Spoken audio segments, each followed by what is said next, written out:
An incredible day of hearings on Capitol Hill. The 74-year-old Robert Mueller, the second longest serving FBI director who's wrapping up his career in public service as the former special counsel in investigation to Russian interference in the 2016 election that then ensnared several of President Trump's closest advisors and associates. This was almost 6 hours between two committees. And we learned a great deal, not only about what was in the report and some around the edges, but certainly Mueller tried to keep it tight with his answers, sometimes with monosyllabic yes, no answers.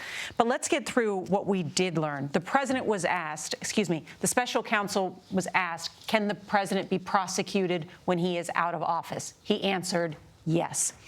He said that the president has not been exonerated by this particular report.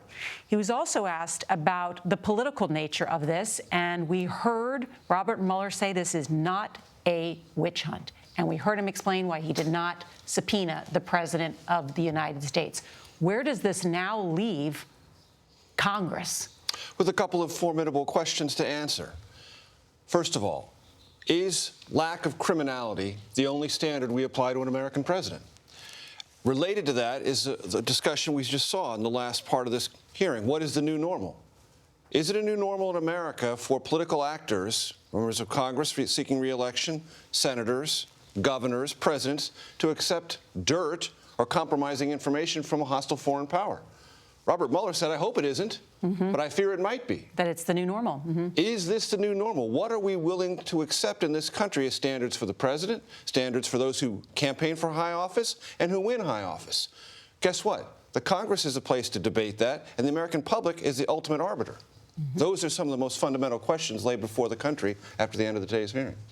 Kim, what about whether the president should have been subpoenaed by Robert Mueller? Well, that was a really interesting exchange. We knew that there was something having to do with delay and that he wanted to wrap up the investigation expeditiously. But then the questioning shifted to what he called a balancing. And the question was, listen, if this was such a vital witness, why didn't you call that person? You must have assumed you had enough evidence of intent.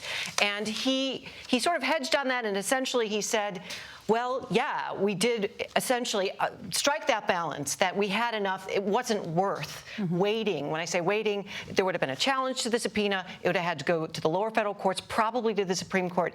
Even in an expedited manner, it would have been months before we got the report. Sean Maloney, the member of Congress from New York who was asking those series of questions, was trying to lead Robert Mueller all the way up to the point of saying, well, yeah, we had enough evidence, so we really didn't need him. Mueller detected that that was happening and began to back away from that, said, no, hold on.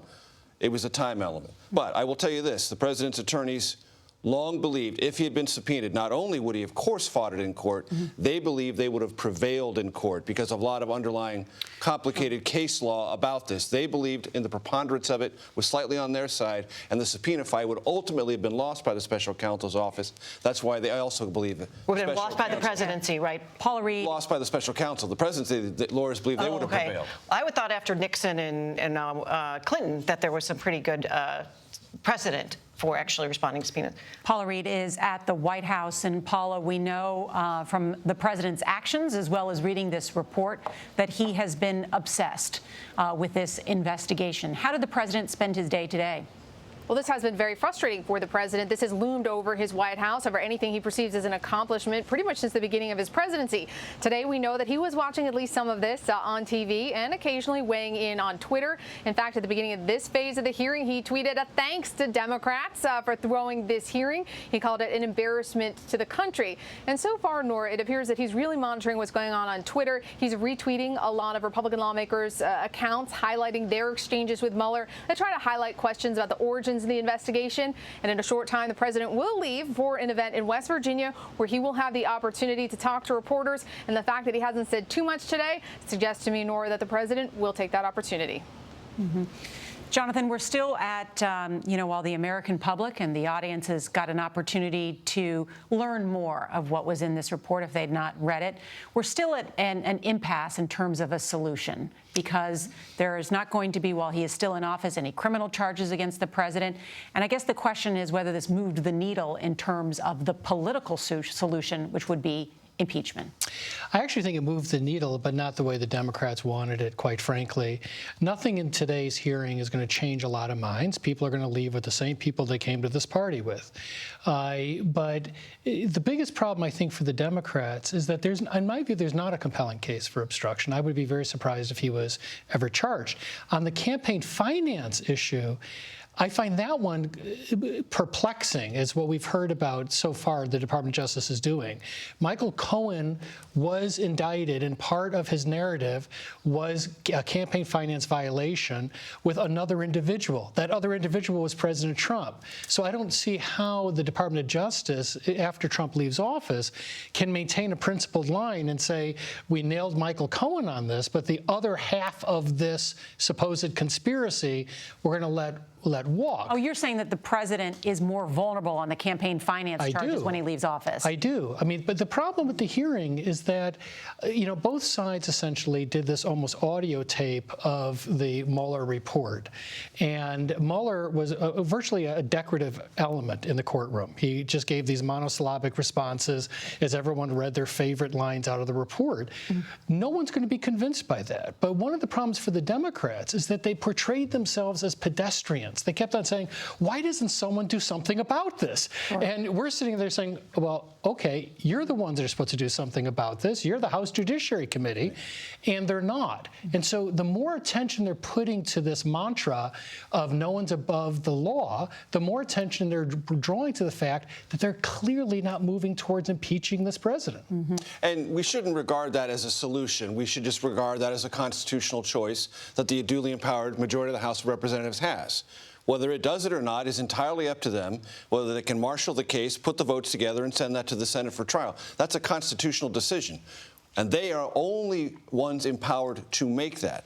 One thing I think is worth noting, before this hearing, there was this perpetual Republican narrative that the Christopher Steele dossier was the reason this whole thing got started. Suddenly that changed today. Today it's about this guy named Joseph Mifsud. What? Yeah. This new person who is possibly now a dupe for a Russian disinformation campaign, and the Russian disinformation campaign worked on many different levels and may have been behind getting this started.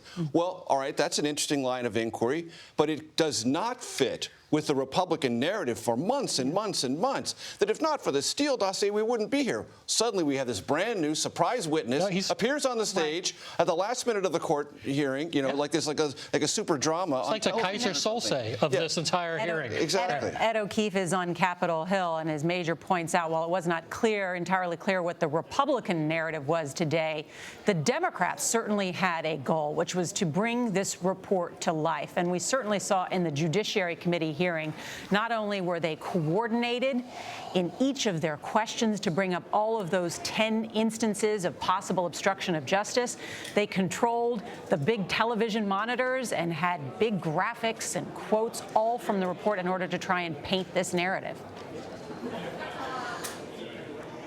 Yeah, Jonathan called it an audio tape. Up here, they've been saying this is the movie. This is the movie to go with the book that was released in the spring. And you talk to Democrats up here today, they say that they believe Mueller laid out a pretty compelling case and examples of where the president's team either tried to commit a crime or was thinking about it, and that proves some sense of obstruction of justice. The problem is most Americans, of course, weren't watching today, and they may only see some clips of this, and they're going to see a witness that was, as you've described him, Norah, halting, using one-word answers a few times. A little earlier, during essentially the halftime between the Judiciary and Intelligence Committee hearings, 4 Democrats on the Judiciary Committee came up and talked to us reporters, and I asked them, guys, you put this together. This is supposed to be the movie version of the book. You've been saying that this was the movie version of the book. Was the movie better than the book? None of them were willing to say yes. So you wonder if perhaps they now realize that Mueller wasn't as compelling a witness as, say, James Comey has been over the past 2 years, Michael Cohen, or some of the other characters involved in this. As one senior House Democratic aide put it to me a little while ago, quote, all we needed to know was in the first 20 minutes of this morning's hearing. And that aide added that no one up here is likely to be talking about today's developments when Congress returns from its summer recess. As this aide added, Democrats didn't get our smoking gun and weren't going to. but we got affirmation from his yes or no answers. And when we ask, where do you go now? What happens next? The Democrats who are in favor of an impeachment inquiry or impeachment say they will press on with that they expect support within the Democratic caucus to continue to build through the summer, that perhaps by the time they get back in the fall, hearings could potentially begin. But remember, public support is not there yet. The majority of Americans say they've learned enough and they want to move on. Mm-hmm. All right, Ed O'Keefe on Capitol Hill. Thank you, Ed. I must say, though, it's very rare that the movie is ever better than the book.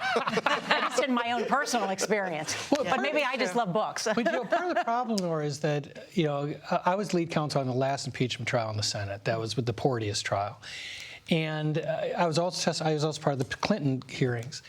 They're past the fail-safe line. When they say maybe in the summer we'll come back and impeach this guy, it takes a long time to impeach someone, even if you go straight to the floor.